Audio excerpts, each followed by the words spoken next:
திரு சம்பத்குமார், இங்கே தாவேக தலைவர் விஜயனுடைய பரப்புரைக்கு ரொம்ப அதீதமாக கட்டுப்பாடுகள் விதிக்கப்படுகிறதா அல்லது விஜய் அதை மிகைப்படுத்துறார்? வணக்கம். முதல்ல இப்போ ஐயா தராசு சியாம் மூத்த பத்திரிகை அவர்களுக்கு எங்களுடைய நன்றிகளை தெரிவித்துக் கொள்கிறோம். ஏன்னா ஒரு உண்மையை அவர் எடுத்து சொல்லியிருக்கிறார். இது இன்றைக்கு நடந்த நாகப்பட்டினம் மற்றும் திருவாரூரில் எங்களுடைய தமிழக வெற்றி கழகத்தினுடைய தலைவர் நடத்திய மக்கள் சந்திப்பு ஒரு மாபெரும் வெற்றி பெற்றிருக்கிறது என்பதை ஐயா அவர்களுடைய வாயிலே நம்ம கேட்டுக்கிட்டோம். அதுவும் தன்னெழுச்சியாக வந்ததுன்னு சொன்னாங்க. அதுவும் சொந்த அனுபவத்தில் அவர்கள் உள்ளூர்காரர்களே சொந்த செலவு போட்டு தொடர்ச்சியாக வராங்கங்கிறதையும் ஐயா பதிவு பண்ணாங்க. அதனால் அந்த உண்மைக்கு எங்களுடைய நன்றிகள். இப்போ நீங்கள் கேட்ட கேள்விப்படி இந்த விவாதத்தினுடைய தலைப்பு அந்த வீக்கெண்ட் பரப்புரை முதல் மிரட்டல் புகார் வரை விஜயின் பேச்சு விளக்கமா கிண்டலான்னு கேட்டிருக்கிறீங்க. சீண்டலா ஓகே, சீண்டலான்னு கேட்டிருக்கீங்க. இதை அந்த வீக்கெண்ட் பரப்புரை அப்படிங்கிற ஒரு விஷயத்தை எங்கள் தலைவர் நாகப்பட்டினத்தில் பேசும்போது ஒரு தெளிவான விளக்கத்தை கொடுத்துருக்கிறார். இதை பல பேர் எப்படியாவது எங்கள் தலைவரை ஏதாவது சொல்லி அவரை விமர்சனம் செய்யணும்னு நினைக்கிறாங்க. ஆனால் இன்னைக்கு அது நாகப்பட்டினத்தில் தெளிவாக சொன்னார். எப்படின்னா, இப்போ எங்கள் தலைவரை மக்கள் சந்திப்பதற்கோ அல்லது மக்களை எங்கள் தலைவர் சந்திப்பதற்கோ நேரமோ இடமோ ஒரு பொருட்டே அல்ல. எவ்வளவு நேரம் வேண்டுமானால் அன்னைக்கு பெரம்பலூர்ல தலைவர் வர்றாருன்னா இன்னும் காத்திருந்துருப்பாங்க. அது யாரும் கலைஞ்சு போகலை. தலைவர் தான் அதை வேண்டாம் இன்னொரு நாள் வர்றேன்னு சொல்லி மன்னிப்பு கேட்டிருந்தார். அது எக்ஸ்கியூஸ் கேட்டிருந்தார். அதனால் அந்த சனிக்கிழமை தான் வரணும், ஏன் ஞாயிற்றுக்கிழமை கூடாதா, திங்கக்கிழமை கூடாதா, செவ்வாய்க்கிழமை கூடாதா, காலையில் கூடாதா, மாலையில் கூடாதா, அந்த நேரம் இடம் கட்டுப்பாடுகள் வரையறைகள் எங்கள் தலைவருக்கும் தேவையில்லை, எங்களை தலைவரை பார்க்க வரக்கூடிய மக்களுக்கும் அது தேவையில்லை.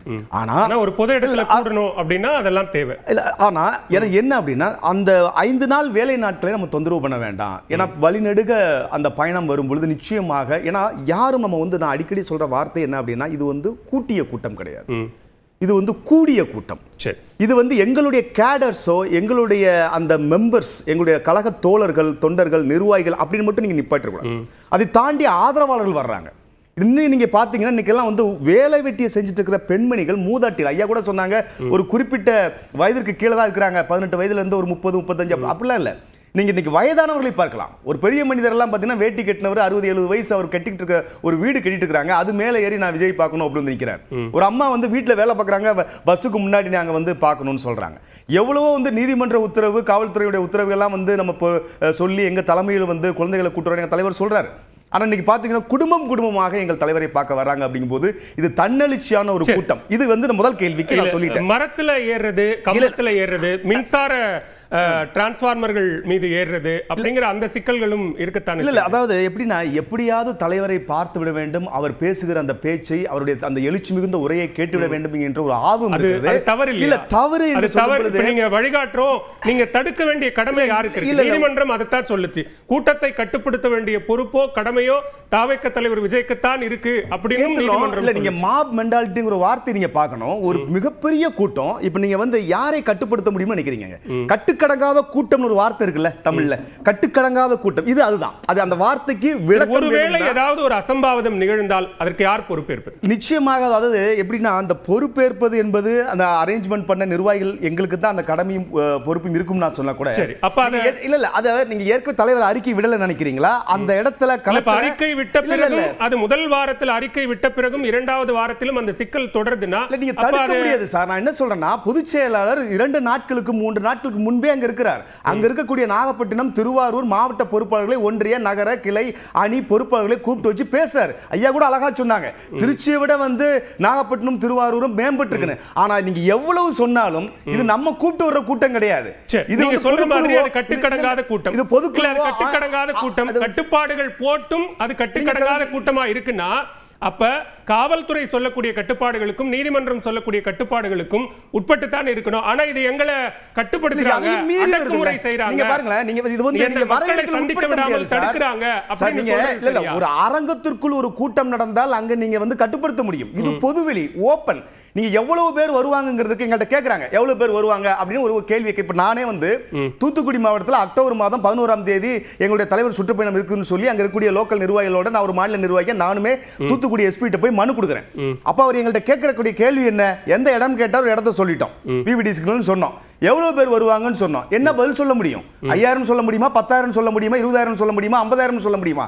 ஏன்னா எதையுமே நாங்கள் என்ன செய்யல, யாரையும் அழைச்சிட்டு வரல. இது மக்களாக தன்னெழுச்சியாக கூடுகிற ஒரு அரசியல் மாற்றத்தை ஏற்படுத்த வேண்டும். தமிழ்நாட்டில் தற்போது நிலவி கொண்டிருக்கக்கூடிய ஒரு ஊழல் மிகுந்த ஒரு ஆட்சியை, ஒரு கரப்ஷன் கமிஷன் செய்யக்கூடிய ஒரு ஆட்சியை, ஒரு மன்னர் ஆட்சியை இதை வந்து நிறுத்தணும் அப்படிங்கிறதுக்காக வந்தது. இன்னும் இந்த தலைப்பில் ஒரு கேள்வி எழுது, ஒரு கேள்வி மட்டும் எழுது. என்னன்னா, பெரியார் திடலுக்கு சென்று பெரியார் சிலைக்கு மாலை அணிவிக்கும் போது குறைந்தபட்சம் ஒரு 4-5 நபர்களோட போய் அமைதியா மாலை போட முடியுது.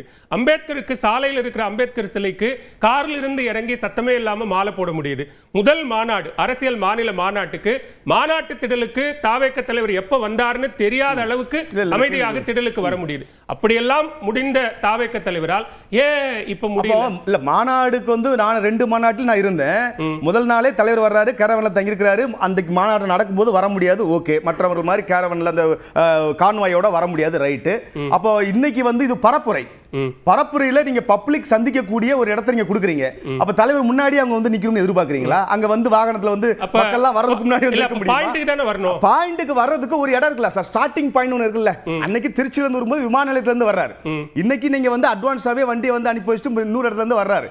அப்போ என்னன்னா, மீட்டிங் போடக்கூடிய இடத்துல முன்கூட்டியே போய் தலைவர் இருக்கணும் அப்படிங்கிறது மாநாட்டோட ஒப்பிடுவது என்பதை வந்து நம்ம ஏத்துக்க முடியாது. இது வந்து ஒரு சரியான குற்றச்சாட்டு. நான் என்ன சொல்றேன்னா, இந்த மாநாடு நடந்த விஷயம் வேற, முடிஞ்ச பரப்புரை என்பது வேற. இல்ல சார், நீங்க சொல்றத நான் ஏத்துக்கிறேன். இந்த 3 நிகழ்வுகள்ல முடிஞ்ச விஷயத்தை இந்த நிகழ்வுகள்ல செஞ்சு பார்க்கிறதுங்கிறது ஒரு பரிசோதனை முயற்சியா? தனக்கான ஆதரவு எவ்வளவு இருக்கு, நம்ம வாகனத்தோட எவ்வளவு மக்கள் வராங்க, தொண்டர்கள் வராங்கன்னு ஒரு பரிசோதிக்கும் முயற்சியா அதை செய்யறாரா? இந்த பரிசோதனை முயற்சி மக்களுக்கான ஒரு சோதனையாக மாறுகிறது அப்படிங்கறத தாவேக தலைவர் உணர்றாரா? சத்தியமா கிடையாது. அதாவது நீங்க வரலாறு நெடுகவே வந்து தலைவர்களை சத்தியமா உணரலன்றீங்க சார். இல்ல சார், நீங்க பேச விடுங்க. இல்ல, நீங்க தான் பேசுறீங்க. சத்தியமா உணரலன்னீங்க. அது கரெக்ட். உணரலன்னு சொல்லல, உணரலன்னு சொல்லவில்லை. அதாவது எப்படின்னா, மக்களை வரலாறு முழுக்க மக்களை சந்திக்க வரக்கூடிய தலைவர்களை, மக்கள் விரும்பக்கூடிய தலைவர்களை நீங்கள் கட்டுப்படுத்தவே முடியாது. காந்தி போன ரயிலை பார்த்தவர்கள், எம்ஜிஆர் போன வாகனத்தை பார்த்தாலே போதும். ஏன் ஜெயலலிதா அம்மா போகும்போது ஹெலிகாப்டர் கூட பார்த்தவங்க இருக்கிறாங்க. அதனால மக்கள் விரும்பக்கூடிய தலைவர்களை வந்து சந்திக்கும் பொழுது நாம் திட்டமிட்டு ரோட் ஷோ நடத்தல. நாங்கள் ஒரு இடத்துக்கு தான் வர சொல்லியிருக்கிறோம். இந்த இடத்தில் நாகப்பட்டினத்தில் நீங்க வந்து அண்ணா சிலைக்கு முன்பு கூட்டம்னு சொல்றோம், திருவாரூர்ல அம்மன் கோயிலுக்கு பக்கத்துல, தெப்பக்குளம் பக்கத்துல சொல்றோம். ஆனா மக்கள் அந்த வாகனம் வரும்போது தலைவரை பார்த்து விட மாட்டோமான்னு வரும்பொழுது அதை நீங்கள் எப்படி கட்டுப்படுத்த முடியும்? கடந்த வாரம் முதல் பயணத்தை தொடங்கும் போது திருச்சி விமான நிலையத்திலிருந்து மரக்கடை பகுதிக்கு வரதுக்கு எவ்வளவு நேரம் ஆச்சுன்னு எல்லாருக்கும் தெரியும். இன்னைக்கு அதே திருச்சி விமான நிலையத்திலிருந்து நாகப்பட்டினத்துக்கு போறதுக்கு எவ்வளவு நேரம் ஆச்சு? காவல் நிலையம் காவலர்கள் ஒத்துழைப்பு கொடுத்தாங்க, நீங்க பாத்தீங்கல்ல? இல்ல, முதல் பயணத்துல ஒத்துழைப்பு கொடுக்கல இருந்ததா நீங்க பாத்தீங்களா? இல்ல, முதல் பயணத்துல ஏர்போர்ட்ல இருந்து மரக்கடைக்கு வரும்போது இதுல எல்லாமே வந்து ஒரு ட்ரையல் அண்ட் எரர் மெத்தட் தான். இப்ப ஐயா சொன்னபடி ஒவ்வொரு நிகழ்வில் இருந்து நாம் புதிதாக சில விஷயங்களை நாம் வந்து கற்றுக்கொள்கிறோம். ஏன்னா ஒவ்வொரு இடத்துலயும் ஒவ்வொரு மாதிரியான கலச்சூழல் மாறுது. திட்டமிடல்ல சிக்கல் இருக்குன்னா அதை நீங்க கட்டுப்பாடுகள் விதிக்கிறாங்க. திட்டமிடலில் எங்களுக்கு எந்த சிக்கலும் இல்லை. எங்களுக்கு வலுவான அணிகள் இருக்காங்க. அப்படினாலே அது திட்டமிடல்ல சிக்கல் இல்ல, இடத்தினுடைய தகவமைப்பு மாறுது சார். ஒவ்வொரு இடத்துலயும் அங்க இருக்கக்கூடிய ரோடு நீங்க பார்க்கணும். அந்த எந்த இடத்துல மீட்டிங் போடுறோம் அங்க இருக்கக்கூடிய அகலம் என்ன, நீளம் என்ன, எத்தனை சந்திப்பு இருக்குது. சம்பத்குமாரே சொன்னதை போல சென்னையில இருக்கக்கூடிய நிர்வாகிகள் இது திட்டமிடல் இல்ல, உள்ளூர் நிர்வாகிகள் தானே திட்டமிடுறாங்க. நீங்க எப்படி உங்க ஊர்ல திட்டமிட்டீங்களோ அதே மாதிரி தானே நாகப்பட்டினத்திலயும் திருவாரூர்லயும் திட்டமிடுறாங்க. ஆனா மக்கள் அவங்களுக்கு தெரியும்ல. நீங்க ஒரு விஷயம் புரிஞ்சுக்கோங்க, மக்கள் இந்த இடத்துக்கு தான் வருவாங்கன்னு சொல்ல முடியாது சார். வழிநெடுக எந்த பக்கத்துல இருந்து வருவாங்க நீங்க கட்டுப்படுத்தவே முடியாது.